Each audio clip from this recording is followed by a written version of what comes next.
Welcome back to this video, and today let us just continue with the predicate logic. As we have seen in the previous sessions of the video lecturing, let me recall what is all about predicate. So predicate, as I've said, that it is the action performed by a subject or an object. It is called as a predicate. And what is about logic?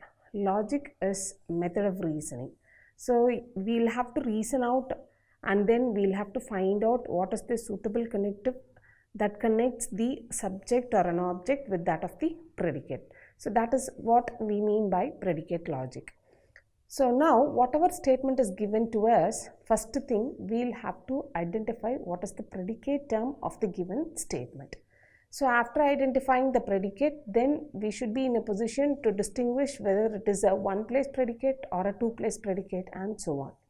So after distinguishing between one-place predicate and two-place predicate, then we must be looking into the statement given to us, and then we should find out or we should write out the symbolic form of a given statement, or we should find out the negation of a given statement, or whatever thing has been asked in the problem, we can write it. So everything is possible only if we have understood the basic concepts of the predicate logic. Right. So now we'll continue with today's class.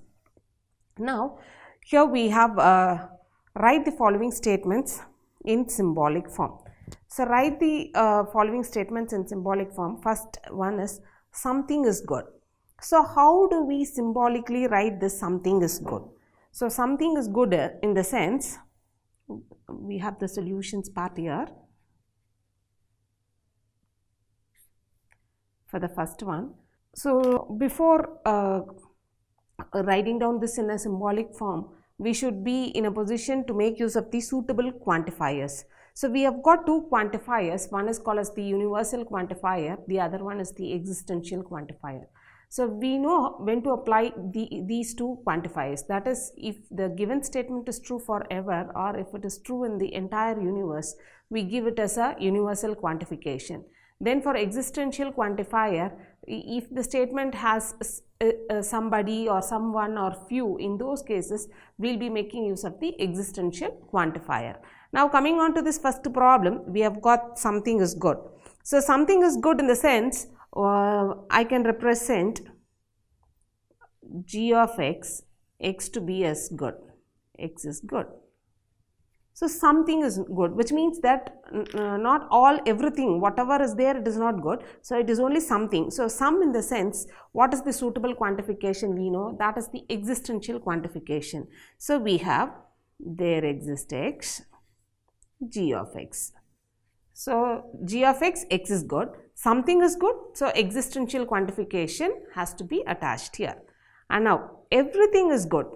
So everything is good here, same thing. G of x, x is good, everything. So you have to look into the term everything. So what is the suitable quantification here? We have the universal quantification, and the universal quantification is for all x, g of x. That is the symbolic form of the given statement. And the third one, nothing is good. So nothing is good in the sense, whatever is there in the universe of discourse, it is all not good. So I can find out, we know that everything is good. So nothing is good as just the negation of, or as just the false statement of everything is good. So we have everything, and everything is good, nothing is good. So I can also have this to be as for all x, negate g of x I can have. So nothing is good, so I can have this statement. Next is something is not good. Something is good we have, and something is not good. So negation of that. So negation of this statement. All monkeys have tails. All monkeys have tails now. So we can take it to be as m of x represent x is a monkey. X is a monkey. Then t of x represents x has tail. X has tail. So now all monkeys have tails. All monkeys in the sense, in the entire universe, we say that all monkeys have tails. So, which means that the universal quantification has to be used. And now, what is the suitable connective? We will have to see. If it is a monkey, definitely it will have tail, which means that if and then condition is there. So, whenever we have if and then condition, what is the suitable connective we will be making use? Yes, that is conditional statement, that is the implication statement, which means that m of x conditional t of x, right? So, all monkeys, if it is a monkey, definitely it will have tail. No monkey has a tail. So, no monkey has a tail. How do we represent that in a symbolic manner? We have taken m of x, x is a monkey and x has a tail. So, it says that monkey does not have a tail, right? That is the meaning of this. So, no monkey, so not even a single monkey, which means that for all x, m of x conditional not t of x. So, now again you read the statement, no monkeys, that is none of the, if it is a monkey, definitely it will not have a tail. That is what here it means. So, no monkey has a tail. Some monkeys have tail. So, monkeys I represent it to be as m of x have tails. Some monkeys only, not all monkeys. Some monkeys have tails. Some I have the quantification symbol as m of there exists x, m of x have tails. So, now it is and t of x. So, some monkeys have tail. Some monkeys have no tails.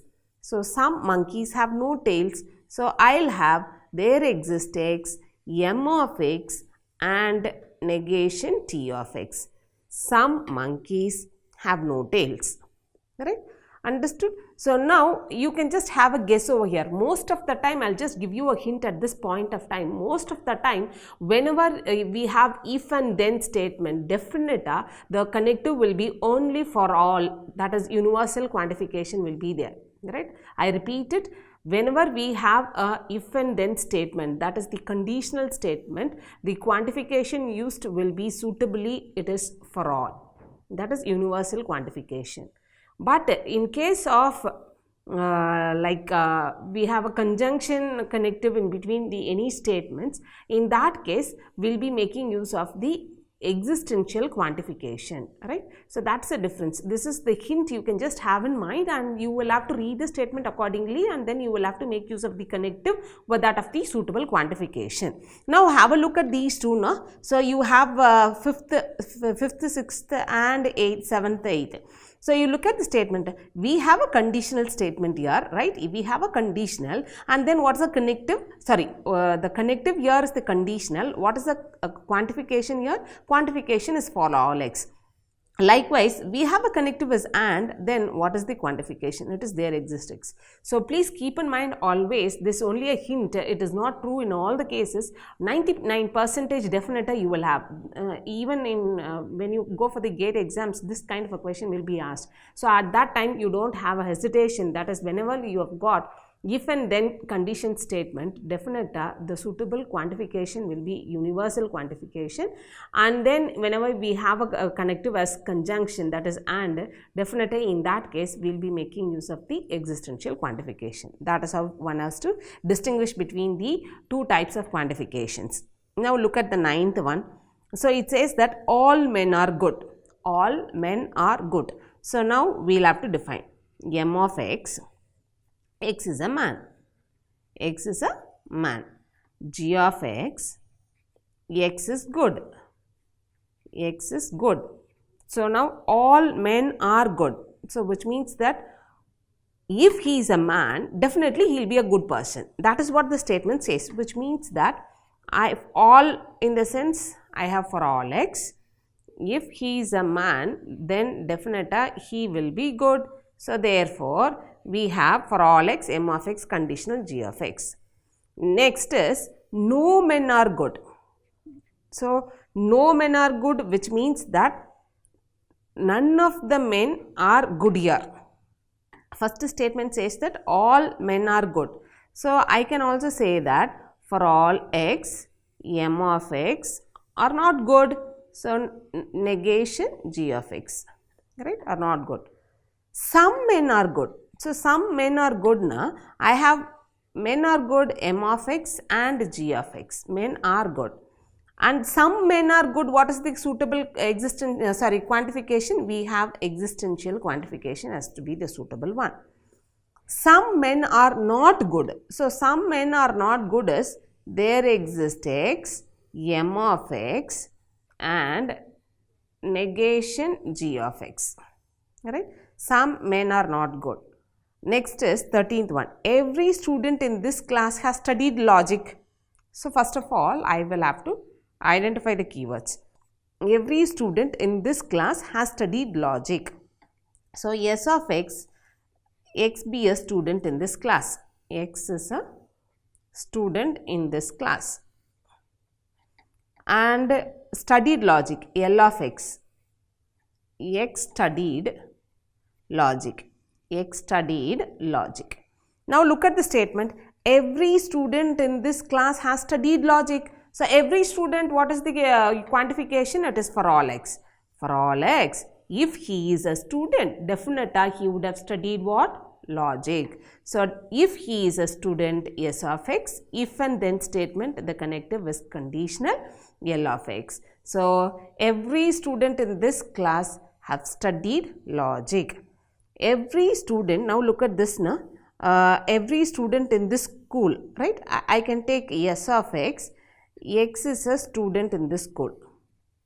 X is a student of this college or school, whatever it may be, right?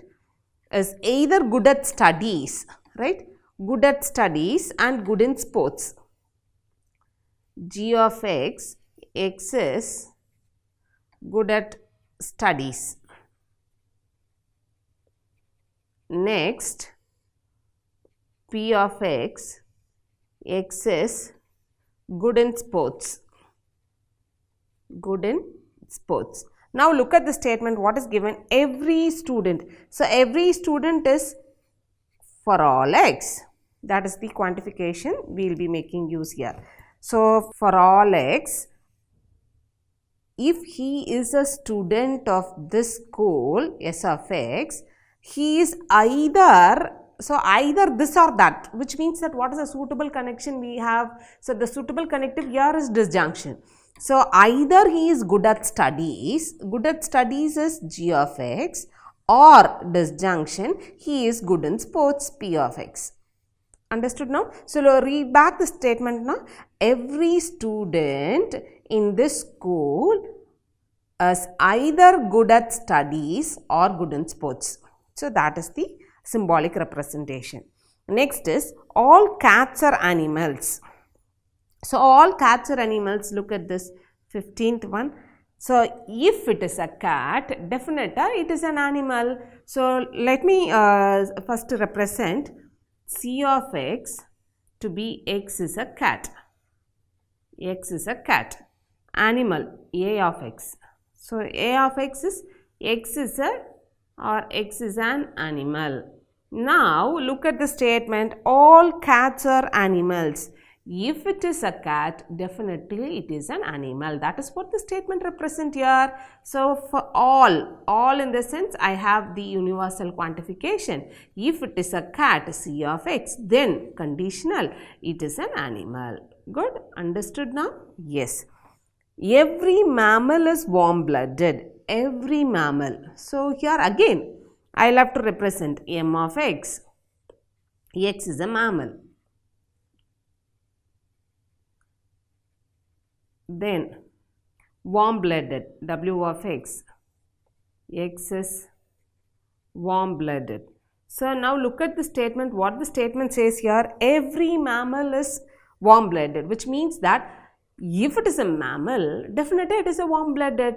So, which means if and then we have the connective to be as conditional. So, now here we have every. So, every in the sense we have the universal quantification as for all x. M of x conditional W of x. Right. So, for every mammal is a warm-blooded.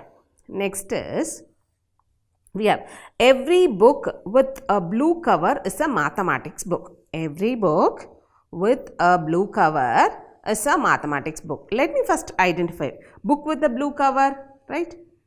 B of x is a book. X is a book with blue cover, and M of x is a mathematics book. X is a mathematics book. So now look at the statement given here. What it says, every book with a blue cover is a mathematics book. So every definitive, we all know that by this time it is universal quantification for all x. Every book with blue cover, that is B of x. If it is a book with blue cover, then it will be definitely a mathematics book. Good? Fine. This is what the statement. And next, some people who trust others are rewarded. Right? First thing I will have to identify and represent. That is, let P of x be a person. X be a person. That is the universe of discourse here. Then T of x trust others. X trust others. Then R of x is rewarded. X is rewarded. Now look at the statement. So some people, some in the sense, what is the suitable quantification we have? It is existential quantification. So existential quantification of some people, person, that is P of x, who trust and T of x are rewarded and R of x. So some people who trust others are rewarded as the symbolic form of the given statement. Now someone is teasing. Right? Someone is teasing. How do we represent? Someone, definite, we have it to be as existential quantification. If someone, if he is a person, definite, he is teasing, and someone is teasing, I can write it to be as there exists x. Someone, a person, he is teasing, T of x. Right?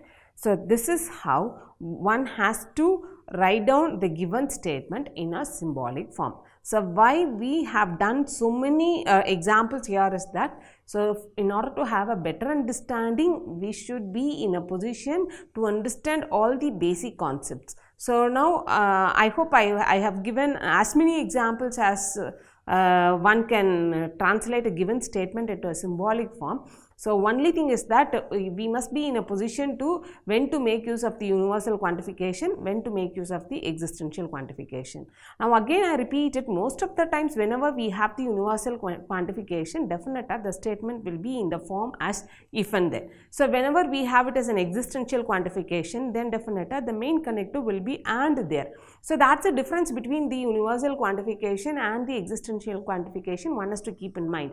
So this hereafter I will not be repeating it, so it has to be understood by default, right? Now you just see here, express the negations of the following statement. So the statement is given, we will have to negate the statement and then we will have to represent it. So let us see the solutions here. If the teacher is absent, then some students do not keep quiet. So first we will have to read the statement, identify the keywords. After identifying the keywords, we will have to assign the predicate term to that. Teacher is absent. So teacher is one single person. So let T represent teacher is absent. Teacher is absent. Then some students do not keep quiet. So S of x, where x is a student who do not keep quiet, or even I can say it to be as who keeps quiet, right? So I can take x to be a student, x is a student who keeps quiet. So I have identified the keywords in the problem and then I have assigned the terms, that is variable or the predicate term, to the given problem. Now I'll have to negate this and write it. If the teacher is absent, then some students do not keep quiet. See here, it is if and then, so which means that conditional statement. If it is a conditional statement, then the connective will be implication symbol, right? So the teacher is absent. So given statement is, if the teacher is absent, okay, write T, then some students, conditional, some students in the sense there exists X. Students do not keep quiet. So do not keep quiet, X is the student who keeps quiet. So do not keep quiet. So if the teacher is absent, then some students do not keep quiet. If the teacher is absent, then some students do not keep quiet. So X is the student who keeps quiet. Negation of X, X is the student who does not keep quiet. Now I will have to take the negation of this. So before that we will try to simplify. So if we simplify this, what do we get? So that is, X is a student, wait, if the teacher is absent, then some students do not keep quiet. T represents teacher is absent, okay.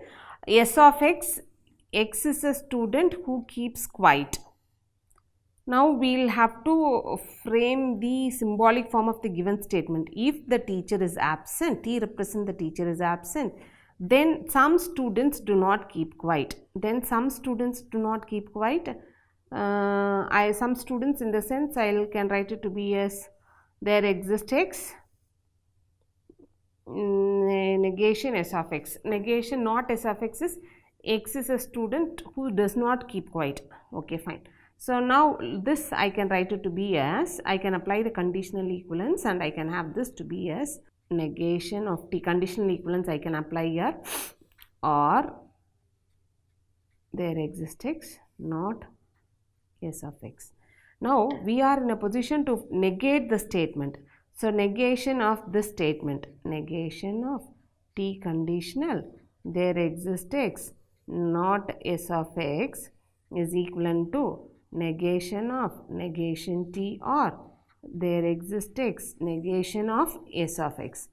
So this is equivalent to, now I can apply the De Morgan's law. So if I apply the De Morgan's law, I will get this to be as negation of negation is this, and now I will have this to be as negation of this, I will get it to be as for all X, S of X, which means that T represents the teacher is absent, right?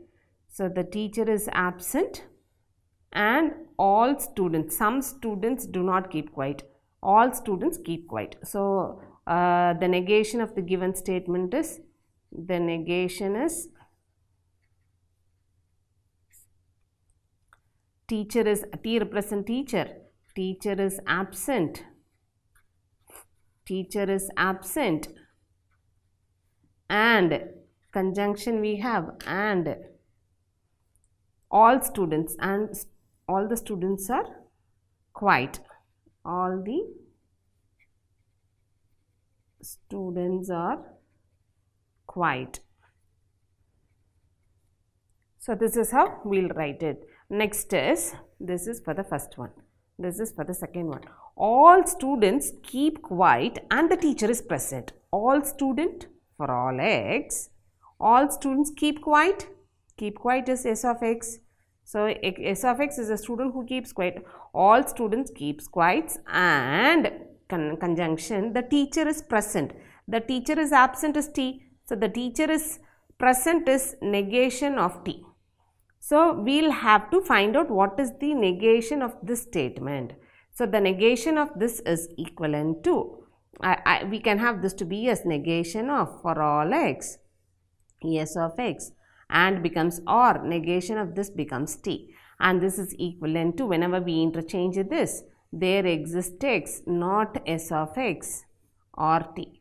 Now look at this, what do we have? Some students do not keep quiet, or the teacher T stands for teacher is absent. So it is some of the students do not keep quiet, or the teacher is absent,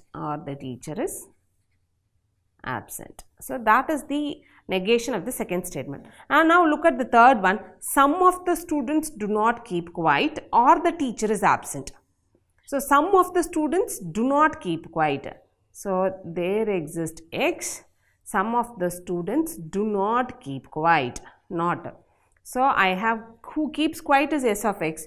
Do not keep quiet is not S of X. So this some of the students, or the teacher is absent. So we'll have to find out what is the negation of the statement. So this is equivalent to negation of there exists X, not S of X, and this becomes and negation T. So this is equivalent to, whenever we interchange this, quantification will be changed here, and we have not is S of X and not T. So now what does this represents?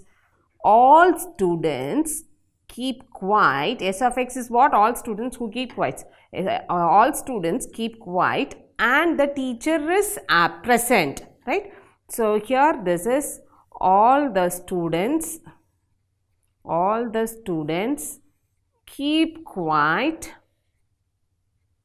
and the teacher is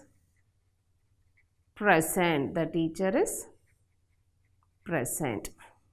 So this is the solution. Now understood this. So this is how one has to find out the negation of a given predicate term. And now look at this here. Let P of X be X is an integer. What does this P of X represents? P is a predicate term. That is what is this X represents an integer.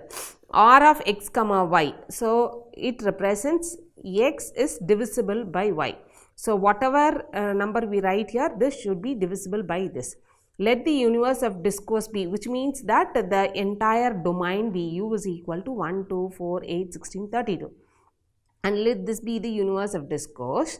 And now we'll have to find out the truth values of the following. That is, here the universe of discourse, UOD, universe of discourse is 1, 2, 4, 8, 16, 32. Now X is an integer. What does this P of X 16 represents? We are supposed to find out the truth value of this P of 16. So what is the truth value of this P of 16?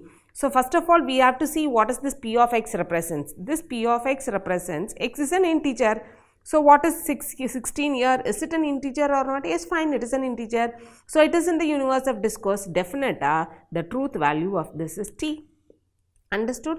And next P of 4. So we'll also have to see to that whether that 4 is here in this universe of discourse, and definitely it will be an integer, right? P of X, X is an integer. Of course 4 is also here. This is also the truth value is T. And next R of 1 comma 4. R of XY, it represents that X is divisible by Y. So 1 is not divisible by 4 here. So which means that this is a false statement. The truth value of this is F.